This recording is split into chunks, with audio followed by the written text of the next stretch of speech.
Hello and welcome to episode 186 of The Pitcher or the Hitter, the podcast by the M-SABR Dynasty League for the M-SABR Dynasty League. I am Cam, Sahil. and Sahil is back on the show. Welcome back from Spain. You landed, when was it, yesterday? We're recording Yeah, Sunday night. yeah, yesterday afternoon. We're recording this on Sunday, so it was a Saturday afternoon. Uh, I know it's been a few weeks since you all have heard my voice. We we did record a couple of weeks ago, and then I forgot to send Cam the recording and did not bring my computer with me to Spain. Cam asked me for the recording while I was in the airport, and I spent a good chunk of time trying to access the recording from my iPad. And it turns out that on my iPad, I have all these recordings of us from 2022, but nothing from recent. So I apologize for that, that there was no week 3 episode posted. That's completely my fault. Oh no, you secretly must have been glad because the public did not need to hear about you losing to me. But Yeah, that was pretty nice to avoid, huh? yeah, so that was Toxic my week. gift to you. But uh you or Spain gave me a gift in that I did not have to talk about your first win in 112 days. So that was very nice. But yeah, I'm happy to be back. Podcast. I always miss being on the podcast. It was definitely weird listening to it. But I thought you and Eric did a great job last week. I appreciated you reading the little tidbits I sent you. Glad you all got to do your prospects to watch episode, and you actually turned me on to an Orioles prospect I had no idea existed. So, um, I always appreciate Yeah. that. And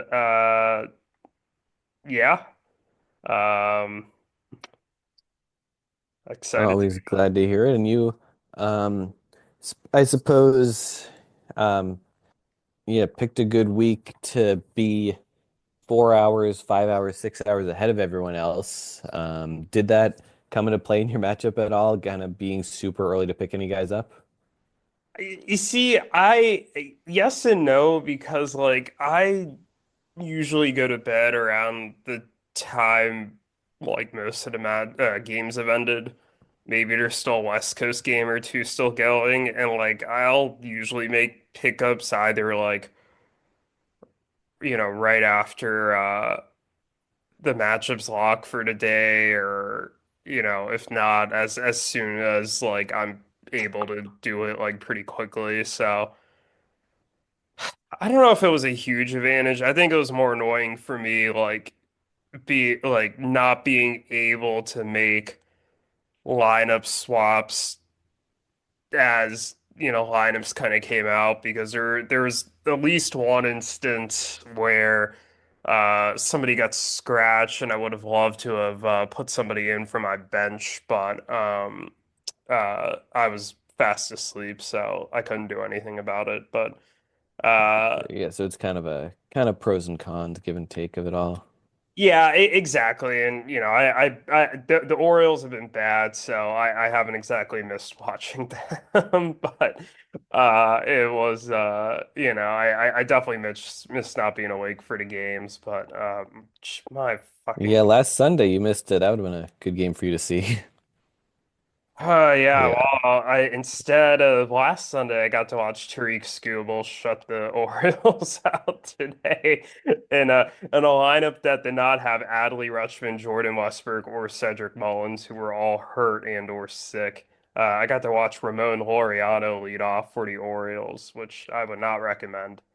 It Yikes. just they are so bad right now. I don't. I get it. They can't pitch. Or the rotation is garbage. The bullpen's actually been fine, although like Felix Bautista and Yennier Cano have like barely pitched recently. Because they're not winning games, but like um the core part of the bullpen has generally been good. They can't hit right now, and the starting pitching is not there. So it's really frustrating. I just it's genuinely baffling. Yeah, no, I don't really know what's going on, so I wouldn't really be able to say, but it definitely baffling is a good word for it. But speaking of baffling, we had one of the biggest upsets in league history this week. Um, I don't know how it happened, but uh, our defending champion lost to a team that did not win a single matchup last year. Yeah. Where the hell did that come from? Just wow. Uh, Yeah. I can't say I saw that coming. Yeah, I don't think I did either.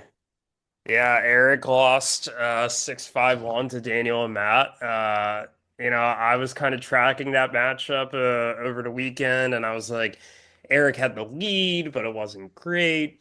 And I was like, well, like Erik's gonna kind of figure it out. He'll pull away on Sunday, and it kind of looked like there at the end that he might actually get it figured out, and then he didn't. Like it just Daniel and Matt with the had a couple, good starts there to end it, and we're able to pull it out. Didn't really help Erik that Tyler Glass now left after an inning with an injury. Perhaps that could have helped him maybe flip ERA or ERA or WHIP. But hey, as it stood, Daniel Matt with won four of the six pitching categories. They tied another that saves, and they won two of the hitting categories. That was enough. I will say I did talk a couple weeks ago about some of the downsides of Erik's pitching strategy, and it's the bullpen. And again, taking a zero in saves uh, really affected him there. So, you know, it's got to be frustrating for him. Yeah, no, I agree. The 0-0 tie-in saves is what cost him the matchup. Whip was very close. RBI and doubles were very close. It just couldn't. And then just not having enough juice in the starting rotation was what really surprised me. Daniel, he had six quality starts last week and five this week. So props to that rotation. Um, I mean, Landon Roop was a guy we singled out last week. It did not go well from this week. But I mean, Luis Severino had a quality start. He also got one from Andrew Heaney. 6 innings, one hit ball, nine strikeouts. And then Mackenzie Gore is pitching well. Tyler McGill had one quality start and one paddock. Um, the paddock, he pitched a lot better overall. Just probably ran up too high, just ran up a crazy high pitch count with 10 Ks and four walks, five and third innings. But he is having a fantastic year. Whereas Eric's pitching just couldn't quite keep up. Sale left after 5 innings in his start. Cole Reagans got blown up. Spencer Schwellenbach um, had two quality starts, but neither of them were like amazing. Grant Holmes had a bad start. Um, Tyler Glasnow got pulled with an injury, and after having given up 2 runs in the first, and yeah, DeGrom got paddocked as well. Um, but yeah, not loving what I've seen from Eric's rotation so far this year, and I am loving what I've seen from Daniels. Yeah, how about this? So Daniel and Matt had 84 strikeouts this week. Ooh, is That that a franchise record, is perhaps? franchise record by a significant amount. Their previous high was 73.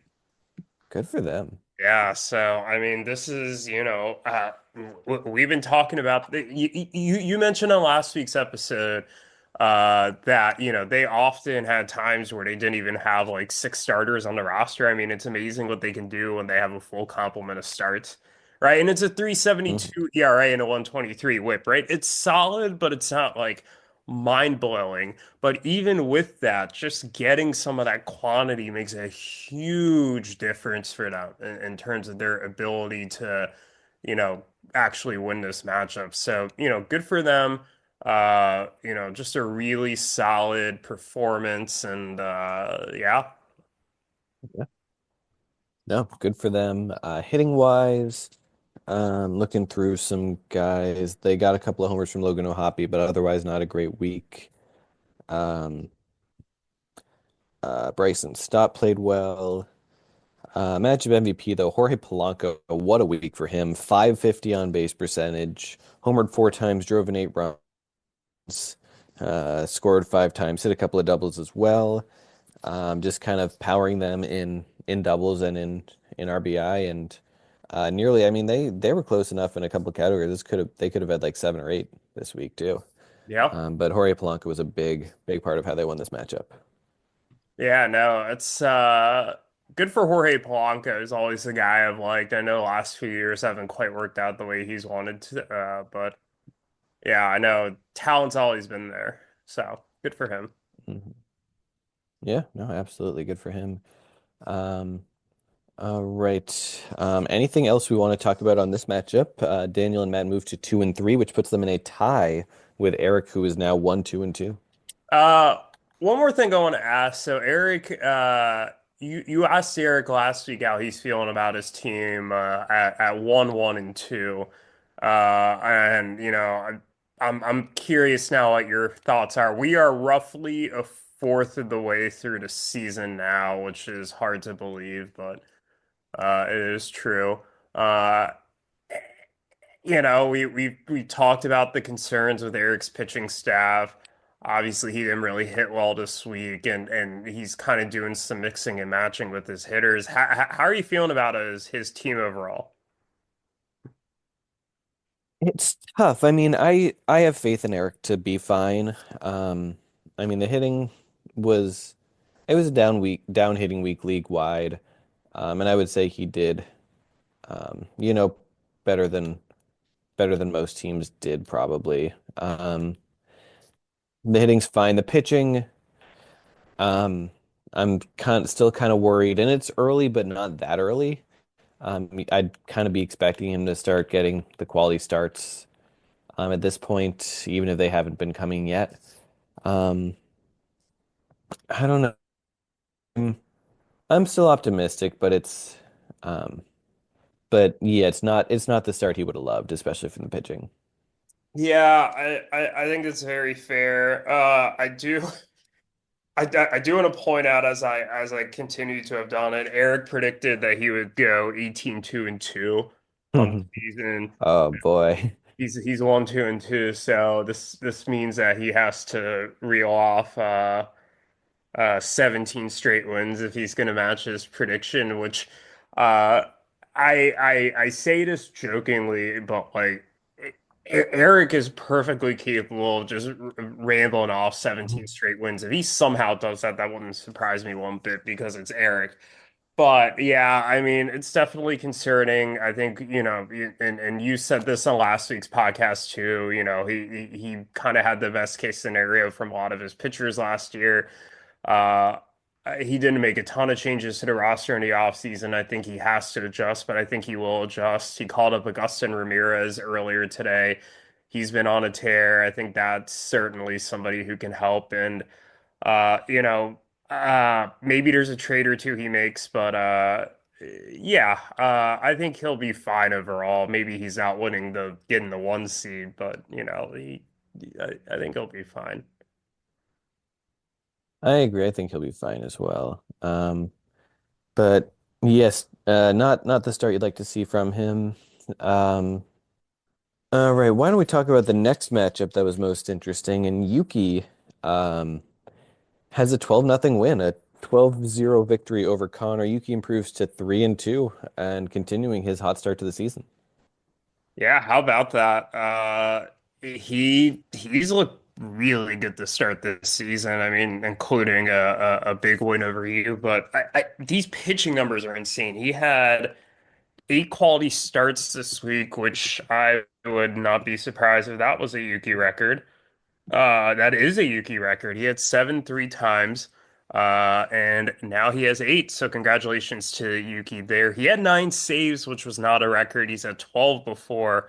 But just, I mean, awesome pitching week. Can't say enough about that. Hitting week, especially given the circumstance or given how hitting was league wide, not bad. 23 doubles, 46 runs, 38 ribbies, eight steals, all pretty solid numbers across the board. Um, and yeah, I mean, just uh, you know, just a, no, nothing bad you can ever say about a 12-0 win, I feel like. It was just a great week for him.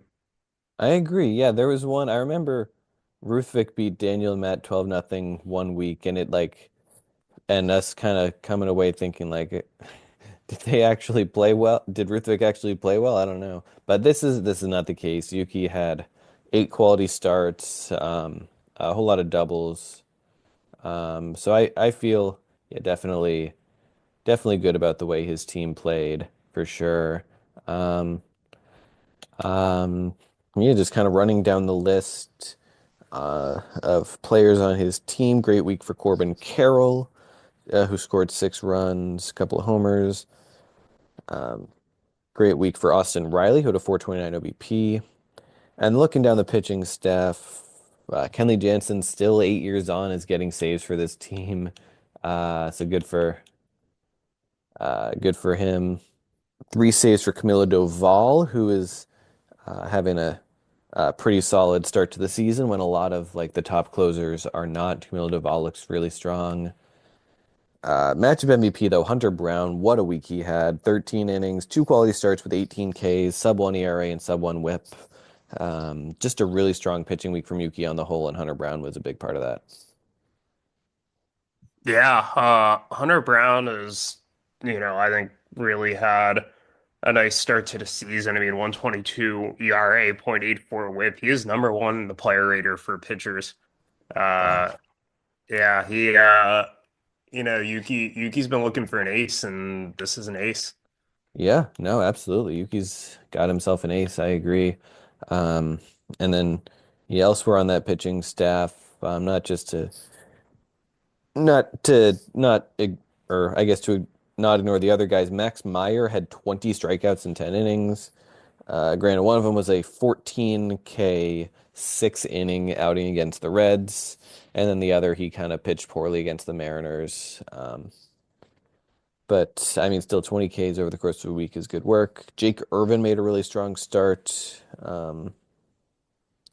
Mitchell Parker did not pitch the best on Sunday, but he had an insanely strong start on uh, Tuesday against the Orioles. I like Mitchell Parker, even if he pitched poorly against the Mets today. I don't know about you. Yeah, I think decent, like, back end of a fantasy rotation arm. I definitely think there's some upside there. He had a really nice start against Baltimore early in the week, which thankfully was not subjected, did not have to subject myself to. But yeah, he's been good. Yeah, no, absolutely. And yeah, as for Connor, um, Connor's not really active in the Slack right now. He's not making ad drops in this league. Um, he's got some guys there. Cedric Mullins, Bryce Terang are good players.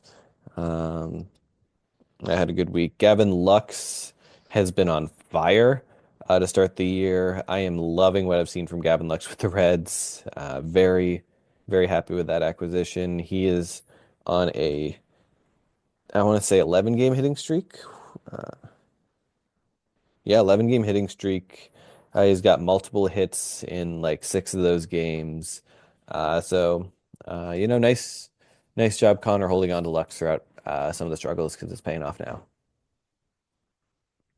Yeah, no, Lux has definitely been somebody who has been frustrating to own at different points. And he looked really good in the second half last year.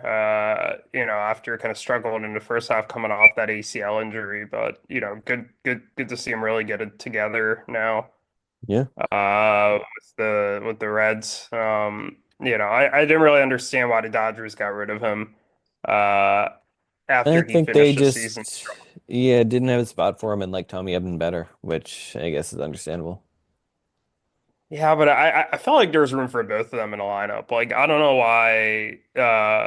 Like I don't even know who's playing second base for them really consistently these days because it's not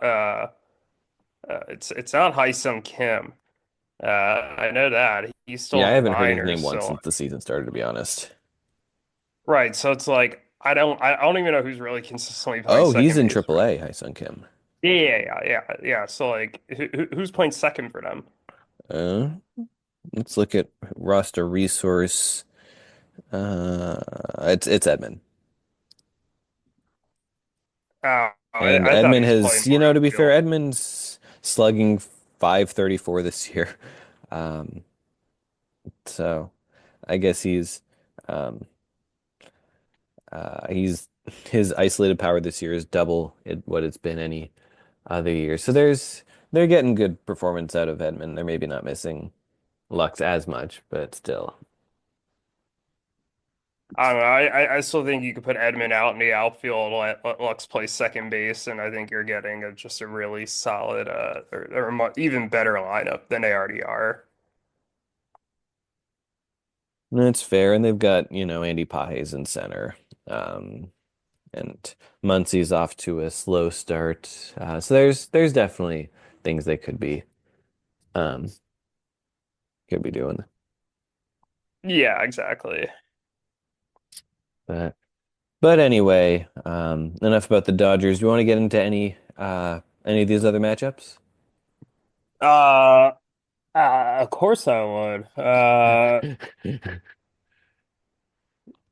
That is The why answer we was no, do. then we just turn the podcast off and call it a day. Yeah, just immediately shut out. What was that? Was that The Sopranos who had the final episode just cut the black immediately? I think so. I've not seen Like The in Sopranos, the but I think that's how it ends. yeah. We want to talk about EBO and Jake. That's kind of another high profile matchup here. It is, Uh, yeah. And me and Eric talked last week about, not loving what we've seen from EBO, but they were probably the best hitting team this week and one of the better pitching teams as well. And it turned into a 9-3 win over a solid team. yeah.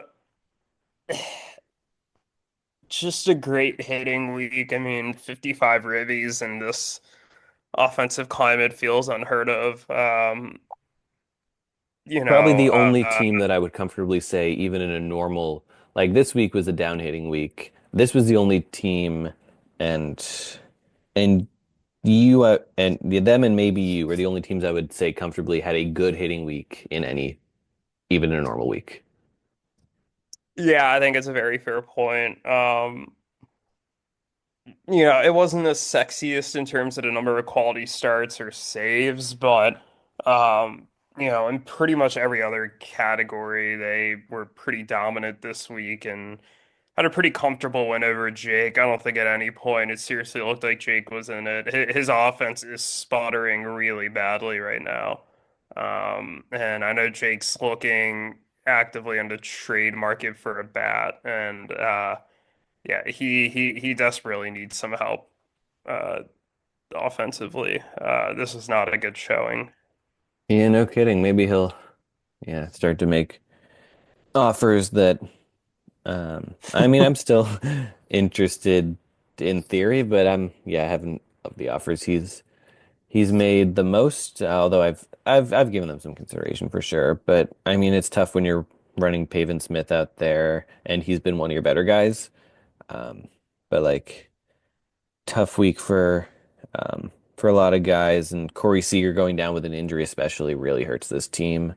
Um, but like yeah, Michael Bush had a rough week. Jorge Soler, Nolan Schanuel um, have been struggling. Um, Meanwhile, looking at EBO's lineup, strong week for Goldschmidt. Um, uh, Keibert Ruiz looked pretty solid. Dylan Cruz had a pretty good week. Sal Perez hit five doubles and drove in four runs. Um, PCA drove in nine runs this week. A couple of homers, four steals.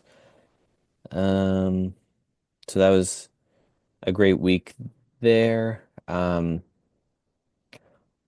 I've between him and the guy I'm probably going to give it to. How could I not give it to Suarez though with the four homer game? Uh, had had eight runs in total and a 625 OBP for the week. Um, and granted, most of his production came in the one day, and he was kind of average outside of it, but what a day it was for him.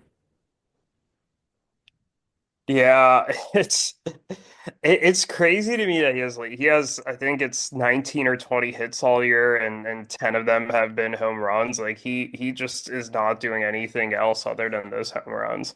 He has a 202 average. But I mean those home runs are proving big and I mean just since the second half of last year, the home run binge he's been on has been insane. I mean, I think it's like only Aaron Judge who has more home runs than him, and like that since like the start of the second half last year, it's like I think it was like a 78 game stretch to end last year plus the start of this year. So yeah, he's been nuts. And I mean, geez, that four home run game. I still can't believe, despite the fact that he hit four home runs on Saturday, that the Diamondbacks lost to the Braves. Uh, just just crazy. No, crazy stuff. I agree. But but yeah, good for him. Yeah, me, Greg, and Yuki saw him homer at Fenway last year. That was a great time. We were the Eugenio Suarez fan club Yeah. that night. So seeing him was he's just a super easy guy to root for. I don't think there's any baseball fan in the world who doesn't like Eugenio Suarez. Yeah, he's a good dude. I'm certainly rooting for him. Yeah, just an awesome season for him. So, awesome start. Yeah, no, and EBO will move to 3-1-1. They've got me next week in a very early rematch. We'll see how that goes. Whereas Jake drops to 2-1. Just kind of, he was around 500 last year and a 500 start this year. Um, so far, we'll see how he rebounds and if he's able to get a bat.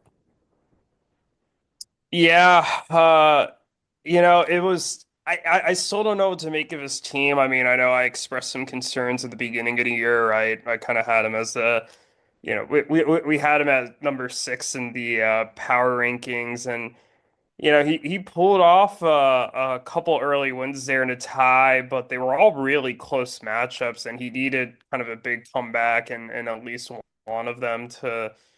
Uh, I think it was week one against Alex to pull off a win there, but these are two playoff teams from last year now where he just really, hasn't played, a competitive matchup. So I'm curious to see, where it goes from here.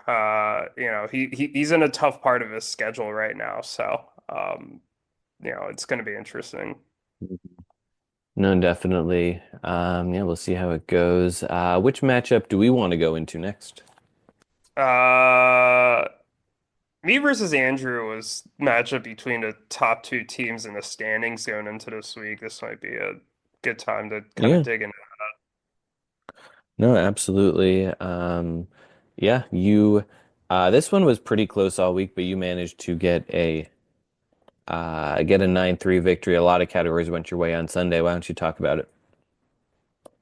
Yeah, I pulled out a 9-3 win here. I started slow offensively, but the offense really picked up as the week went on. A lot of the offensive categories were close. Even going into today. But I mean, I just had a great offensive day. Andrew did not. On the pitching side, I mean, 261 ERA and 117 whip. I will certainly take that, especially given the way I feel like my pitching staff's been going. Six quality starts this week. I really think some of these starters are starting to turn it around. Robbie Ray and Aaron Nola both had quality starts this week. Uh, which is huge because they both have been struggling a bit. Carlos Rodon has had a second straight quality start now. Bailey Ober has gotten into a rhythm. Zach Gallen looked a bit better this week, although he didn't get a quality start. Max Fried didn't pitch well, but was still able to pull out a quality start. He's been a godsend. Six holds this week. I will certainly take that. And 1K short of matching Andrew there. Really just can't complain all around. My team's on fire right now. I just won 3-0 in a stretch where I played you and Jake and Andrew. Uh, the vibes are good over here. Offense has just been really good on the season as a whole as well. No complaints on my end. No, certainly. And there's one This is it. category. Yeah, no, great week for you. There's one category where you finished second to only me this week, and everyone else finished way behind us, and that was holds by Reed Garrett. Um, I had two, you had one. Um, yeah, great week from your pitching. Um, uh, yeah, just kind of looking down. Bailey Ober's I, good now, I will finally. say Yeah. I will say, not just Reed Garrett, just on the topic of holds. I streamed two Robert Garcia holds this week. That was three holds I streamed this week. It's weird. I feel like usually and I think you've calculated it for your team that like you stream correctly and holds guys about one out of every three times. Is It's that the number that? slightly over. It's about 33 to 35% of the time you stream correctly. And it comes and goes. Like I missed my first three and now I've got four straight. So it's very streaky, but yes. Yeah, I feel like I'm on one of those hot streaks right now with streaming holds. Like I swear every time I pick a guy up, he gets a hold the next day, and some of them I keep on the roster the day after, and it gets back-to-back holds. It's been nuts. But I certainly am not complaining about how it's been working out in the holds department. No, definitely. And yeah, Aaron Nola finally put it together for you as well. Back to your rotation. It's good to see for you. Matchup MVP for you though. Um, it's with a nod to Rafael Devers, who had a good week. Jaron Duran had a good week. Actually, do I want to give it to Duran over this guy? Um, how about I'll leave it up to you, Jaron Duran or Wyatt Langford? My gut is saying Langford, but if you want to give it to Duran or someone else, feel free. No, I think Duran is a good pick. The only other consideration I will give is Christian Yelich. Yeah, Yelich looked really strong as well. He drove in 8 runs. Yeah, Langford, he kind of contributed across all categories. With three doubles helped with a 591 OBP to pair with a steal is kind of what has me leaning him. Yeah, I think Langford is definitely a worthy pick there. He's looked really good. Do you want to guess and I think it's going under the radar. Do you want to guess what his WRC plus is this season? 160. 216. Oh my God. Yeah, no, great, Yeah, he great get. is. Yeah, he has been on a tear. I really feel good about the Cease and Altuve trade right about now. That gave me Caminero, which gave me Langford. And I know he missed some time with the oblique injury. He missed the minimum 10 days and just came back from that. But I mean, he is one he's been on the field has been the Rangers' best hitter. He looks awesome, and I am so excited to have him. I genuinely think he was my second best dynasty asset at this point, behind Tatis, who has been also on a tear this year. Yeah, Really happy to have both of them anchoring this lineup. no, for sure. Tatis is off to a great start. I can't believe last week was his first ever matchup MVP. It still baffles me. I still remember you chatting that to me, and I was like, that cannot be right. Yeah, But no, I agree. It did not sound but right no, either. yeah, that's just insane. Um, but I'll take it. Yeah, certainly. Let's move on though. We talked a little bit about my matchup when we were talking about your team. Let's talk about my matchup now properly. I had a 10 to 1 victory over Alex and Zach. This is one, at a certain point on Friday, I was up 11-1. Then at a certain point Saturday, it was only 6-4-2, and it really just kind of felt like one of those matchups that I keep having where I've taken. So all five matchups this year, I've had a point where, like late in the week, where I was winning nine or more categories. Um, and and it's always gotten close, and this one was getting to that, but I was able to thankfully finally pull away on Sunday again and get a comfortable looking victory. Um, and yeah, this is something that I've been looking for a while. Yeah, this is, you won last week, but I know you said you didn't really feel good about it. I think this is one that you can feel good about. Just, this is the team that I was expecting from you this week or this year. And, as bad as you might think your team's been doing, uh, you're put yourself in a pretty nice position here. You're within 2 games of every team but me. So it's as bad of the start as it's been. You're still right in the thick of it at 2 and 3. And you do have a tough schedule coming up, but you do play a lot of the teams that are ahead of you, so you do have an opportunity to make up some ground. I do, and yeah, I'm not feeling the most confident yet about those, but we've definitely got some ground that can be made up. So I'm feeling okay about that. Let's talk about my pitching. Dylan Cease is still getting BABIP to death. I'm not worried yet, but if this goes on for another month or so, I will be. But again, I'm not worried yet. I don't think it's all BABIP. I'm gonna put it out there right now. I don't think it's just the BABIP. I don't know. It feels it's very BABIP fueled. I don't know. But looking at some other guys, Clay Holmes, pitching well still. Mitch Keller has made um, only made one not great start all year, but he's been really solid the rest of the year. Seth Lugo absolutely dominated the Astros on Friday. So happy to see that.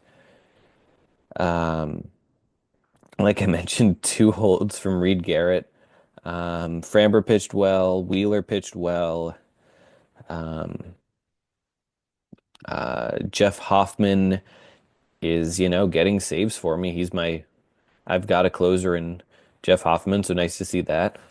Um, on the hitting side, it was a tough week all around, so I am kind of grading on a curve here, but I liked the week I saw from James Wood. I liked what I saw from Brendan Donovan, my matchup MVP from last week. Wilmer Flores, is made his way not only onto my bench, but into my lineup. Like I'm starting Wilmer Flores every day. And he had a great week this week, a 480 on base percentage, drove in 5 runs. And yeah, he hit a home run. Um, and and in fact, it's tough between him and also shout out to Wilson Contreras, fantastic week this week too. Alec Boehm had a bit of a bounce back week as well, 400 on base. I think I've got to give it to Judge though. Aaron Judge is hitting 409 this season, something like that. Just and the power was he only homered once this week, but yeah, 406 he's hitting right now. That's crazy, and that's down today after a doubleheader where he went 3 for 8. But yeah, just an insane start for Aaron Judge this year, um, and I'm and I'm loving it. Yeah, it's God. I Aaron Judge is nuts. That's all I have to say there. Yeah. But yeah, I really do want to give Wilmer Flores his flowers too. Let's talk about Alex's team. They were not hitting this week. He only hit three homers, and one of them came on Sunday, 22 RBI. The pitching was right there all week, though. He was winning a lot of the pitching categories, and if he had gotten a good start from Logan Allen on Sunday, then I would have really been in trouble. Um, but unfortunately for him, Logan Allen gave up 7 earned runs against the Red Sox in a loss. Um, but he did, and that still doesn't negate the good performances he got. Hayden Birdsong made a fantastic start. Ronald Blanco looked pretty solid. Brady Singer made a good start, and Shane Baz as well. So yeah, there's a lot to like from his rotation. What we saw at least this week from him, even if the hitting wasn't that good. Yeah, I still think this team is better than they've been performing so far, and I think he's gonna turn it around eventually. But yeah, this has been a rough start for Alex and Zach. No, definitely no disagreements. They'll drop to 0 and 5. Um, and uh, Alex and a team we're going to talk about next are the only two teams that have not yet to win. Yes, I agree. That's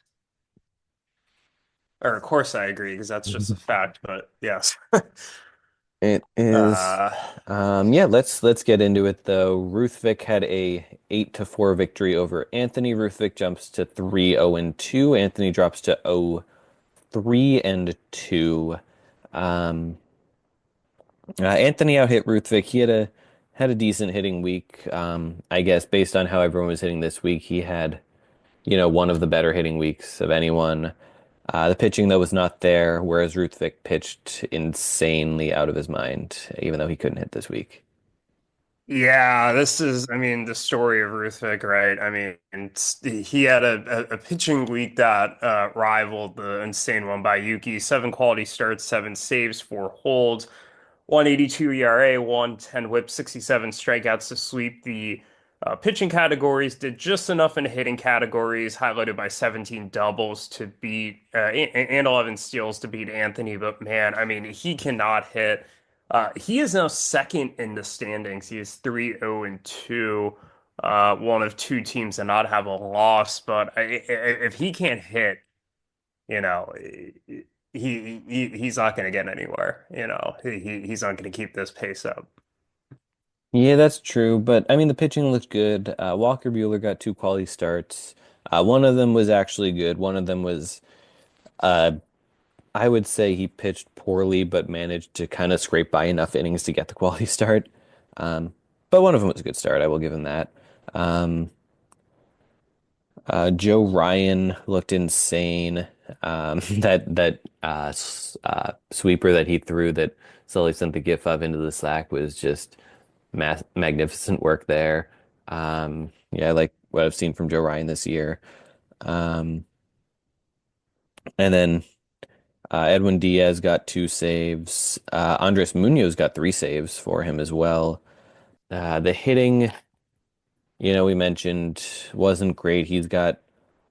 Um, He's got Gavin Sheets in his lineup still, who has not been really doing much since his hot start. Matt McLean is in a huge slump right now. Um, so that's something that's hurting Ruthvik's team with him being supposed to be one of his better hitters. Looking through for matchup MVP, and though the hitting was bad, Noelvi Marte was not bad. And he's got to be the matchup MVP. 474 on base percentage, 8 RBI. Scored three times, hit a couple of homers, and has just been, just like for the Reds, he's been filling in, picking up the slack for slumping Matt McLean. Yeah, no LV Marte, man. I know Ruthvik was shopping him a bit in the offseason. I wasn't completely sold on him, but I mean, good for him for kind of sticking it out with him, and he looks really good right now. So Yeah, no, we'll see if this is a matchup MVP that kind of bodes well for his future, if it's a more of a Joey Weimer type matchup MVP where he never uh, doesn't do much after. I still can't believe Joey Weimer has won three matchup MVPs in this league. It's genuinely baffling to Well, me. Christopher Morel's won four. Yeah, equally equally baffling. And it's just a shame to matchup MVPs that Christopher Morales won four matchup MVPs, and that Dylan Moore won a matchup MVP while I was gone. If I was here on last week's podcast, I'd like to think I could have stopped that from happening, but I wasn't. So we are stuck with Dylan Moore having won a matchup MVP. That is just absolutely disgusting. Like, what the fuck was that? Hey, Dylan Moore had a good week. I am ugh. But I don't know. I just go by the stats, unless it's Ben Rice. Yeah, your hate for Ben Rice makes zero sense to me, but I that's don't know. that's I think no, I'm fine with Ben Rice. But yeah, anything else we want to talk about this past week's matchups? Did you give the stat about who hasn't beaten who? Oh, yeah, that's right. This week, yeah, I've been meaning to mention this. This was Daniel's first time ever beating Eric in a Dynasty League matchup. He was 0-9 going into this. Eric was 9-0 against Daniel, but now sadly dropping to, or no, 10-0, excuse me, now 10-1. That leaves only, well, first and foremost, every team has now beaten Eric. Daniel was the last team to not have yet beaten Eric. Um, There are now four teams that have beaten Eric exactly once, though. Those teams being Alex, Anthony, Connor, and Daniel. EBO is 5-5-4 against Eric, which is also fun. Um, Jake is the only team to have a winning record against Eric. He is 6-2-1. Every other team has a losing record, or in EBO's case, a 500 record against Eric. But there are only four matchups where one team hasn't beaten the other, and they are as follows. Alex has never beaten you, Sahil. Andrew has also never beaten you, which is kind of surprising. And then um, Daniel and Yuki, neither of them have ever beaten Jake. Yeah, that's damn. Uh I feel like Yuki not beating Jake, I feel like that kind of surprises me because that feels like a random win that Yuki would have just like randomly gotten that we kind of forgot about. I don't know if the others really surprised me. I guess Andrew not beating me would be more surprising if I hadn't kind of already known that he's had trouble beating me. Uh, but yeah. Yeah, no, it definitely does surprise me. Um, just that he hasn't done it once. But yeah, he had his chance this week and he came close. Yeah, no, yeah, he was not quite able to do so, but I'm sure he'll get there eventually. I mean, it'd be weird if he never did, if we did this league for 16 more years or whatever. True. It would be pretty funny though if he never did. So I'm that's what I'm rooting for. Well, I'm sure you are. Yes. But yes, let's get into the matchups this coming week. There are some interesting ones. I'm rematching against EBO. Um, that's a that's a big one. We also got a 5-0 versus an 0-5. Is there a matchup to watch that you're thinking? I think it's gotta be you versus EVO.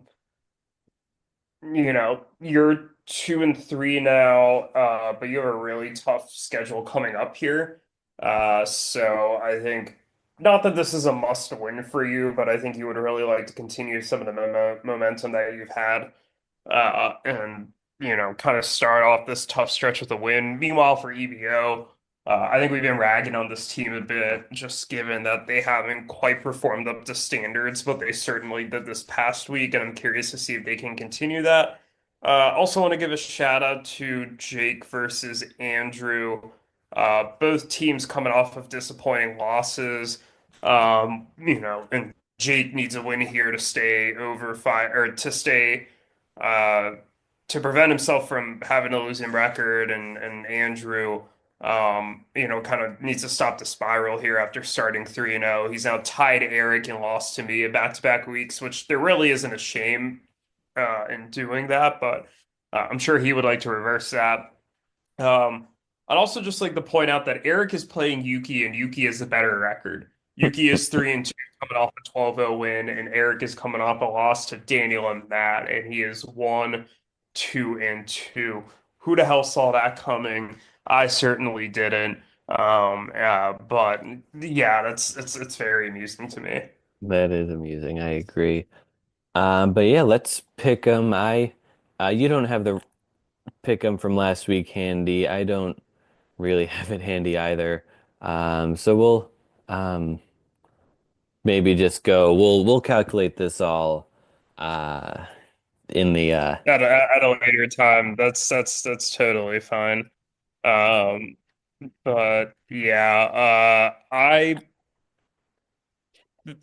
was ahead in the pick 'em the last time we had calculated it. So if you just want to go off of that, then that's fine. I think so. Yeah, go ahead and pick them, and we've got about a minute 50 on this call, but I think we can make it. Okay, I will be quick then. I think I will beat Alex and Zach. I think Daniel and Matt, fuck it, why not? I'm gonna pick them again. I think Ruthvik beats Connor. I think you beat EBO, and I think Andrew beats Jake, and I think Erik beats Yuki. Interesting. That's basically what I have, but I'll have to pick something different. I think I will beat EBO. I don't feel the most confident, but I think, going into the season, picking a split feels feels reasonable. So I'll pick this to be a matchup that splits. I'd love to pick Daniel and Matt, but I don't think I will in this case. I will pick Anthony. The pitching's just going to be too much. I will pick Ruthvik to beat Connor. I will pick you to beat Alex and Zach. I will pick Andrew to. Why not a tie? Let's pick a tie. Um, and I think Erik will beat Yuki. Yep. All right. There you have it. We have less than a minute in a call, but anything else you'd like to add before we wrap up here? No, just that, I mean, we both picked Erik very quickly over Yuki, but I would not at all be surprised to see Yuki like grind out a 6-5-1 win. Uh, I feel like I would be surprised, but because I just can't picture Erik losing again. But we shall see. Well, we shall see if Erik's prophecy of going 18-2-2 comes true. But yeah. It was a shocking plot twist. We've heard before he had it all, then lost it to an herbivore when the unexpected wrecks you at your best. Well, you may get up, but you can't make it make sense. Yeah, not loving what I've seen from Andrew's rotation so far this year, and am Erik's loving what I've seen from yeah.